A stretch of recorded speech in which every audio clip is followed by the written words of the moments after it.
All right, guys, for the breathing pillar, this is something that has different components to it. I want to go over it, make sure I'm very clear on how the different ways it applies. In general, what I like to tell people is how you start an exercise session matters. If you're starting in this place where your breaths are really shallow, you're almost hyperventilating from either stress or the energy it's taking you to do that is taking it out of you. It's not going to be such a beneficial session if that's the case. And so one of the things that I have all of my clients, every single one of my clients do is take 1 minute to intentionally focus on deep breathing prior to their exercise session. This is something I'm recommending for you. Is you're starting your exercise session, we want to focus on nice long inhales, nice long exhales for at least a minute. Just put your hands on your belly if you need to, let you or your chest, even let yourself feel the rise and fall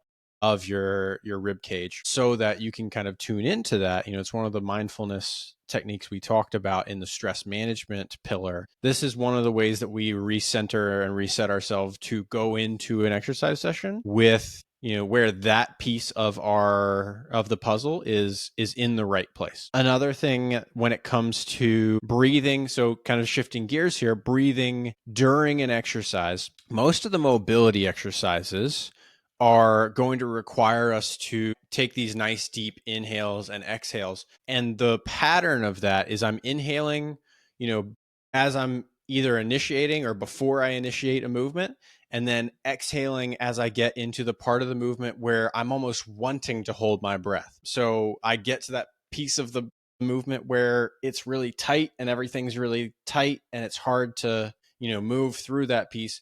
Now that's where I'm taking a nice long exhale. And what that exhale does, two things. One, I release some of the physical tension I've been holding with that breath from my body, and that allows me to relax and probably move forward a little bit further in that movement.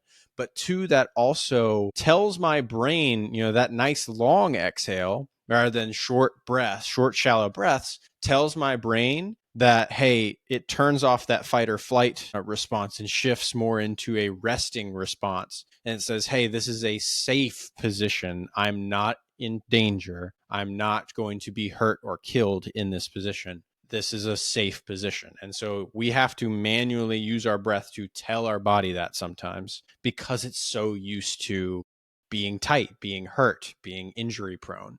A lot of times we have to use our breath and our breathing techniques to do that. Along those same lines, in between, if you're doing, say, on the days that you're doing exercises where you're really focused on strength, sometimes it's really going to take your breath away during those sets. And so at the end of those sets, you have your rest period. One thing is you're definitely going to want to rest a little bit longer. The other component to this is we want to focus as quickly as possible on slowing down our breathing, getting nice big inhales and exhales longer than inhales, and at least by a little bit, and really concentrating on doing that and being intentional about that so that we can recover our heart rate and get into a position where we can rest better, be more prepared for the next set, so we're not accumulating quite so much stress over the course of a hard workout. The last thing that I want to mention here with breathing, and again, I want to be brief, is that this is one of the ways that we tune into our body's sensations and we teach ourselves to tune into our breathing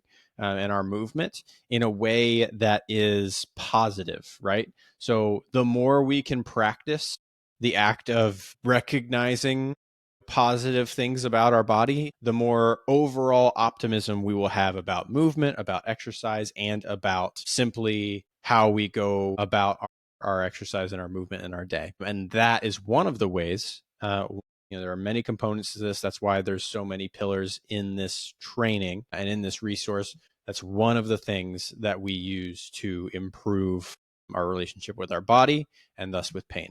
Hopefully that was helpful. Moving right on to the next one, we'll talk about the load and lengthen mentality.